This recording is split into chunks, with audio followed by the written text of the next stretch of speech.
think we really have to address this because there's some boundary things happening, right? So she's coming into your space, which, depending on the horse, is either cute and snuggly or dangerous. Being able to establish your boundaries is one of the first most important things. So here's a horse who's not in a good foundational state. Kirsten's energy is very soft, right? And it's very inviting energy. You know, you're a nice person. But she's walking all over you, right? So I want to feel like we can have a conversation, and your horse is not going to distract us from having the conversation. All right. And I have to be strong enough in my idea that she's over there and we're here.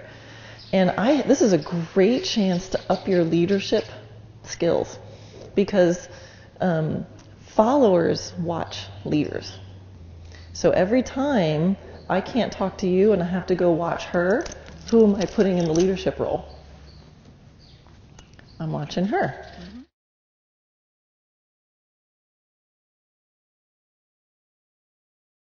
Mm-hmm. She's being emotional.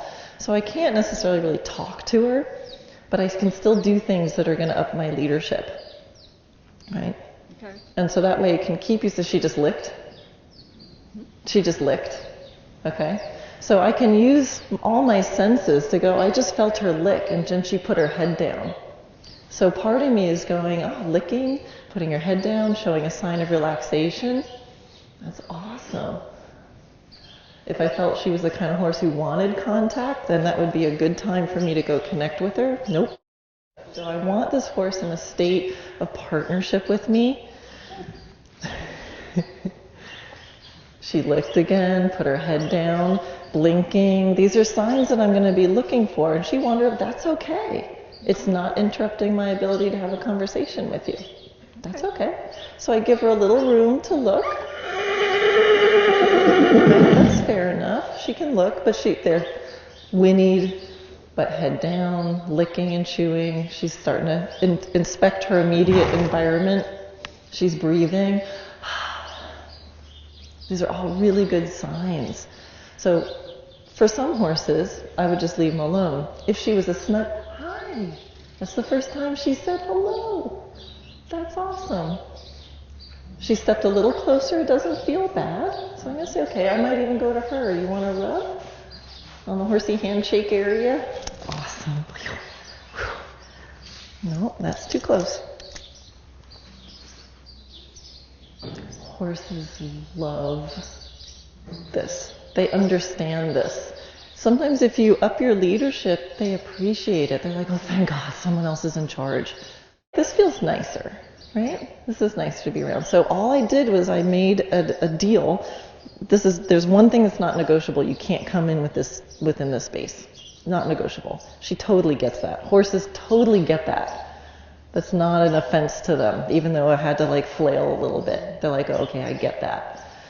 But I give her a lot of room too, right? I didn't have a tight, I give her a lot of room, as long as you just have this one rule. And look how quickly that changed. That was pretty quick. That could have been a lot worse. I've had other horses where that would need a lot more than that. But that's nice. Now she's quietly, politely, signs of release, shaking, blinking, licking. And she's practicing self-carriage now, right? Instead of falling into you, think of all the aids you would have to have used, when she's leaning and twisting and falling off the wall. And right now, she's just quietly holding her ground, right? So I'm going to give that back to you. You have to decide how it feels. Yeah. There's beautiful. And then, yeah, we'll just ignore her for a minute. If it feels like this, Mom, can I come in for a snuggle? You could end up sitting right by her shoulder. But you just have to watch it. It's like, oh my God. Right, the way she was. Yeah, so it's not that I don't want my horses near me, and I'm happy to go to them, right. But I want it to feel polite and feel like it's coming through, I would like to be with you now, and not pushing. So trust the feeling. Does that make sense? Yes. Okay, awesome. Good job.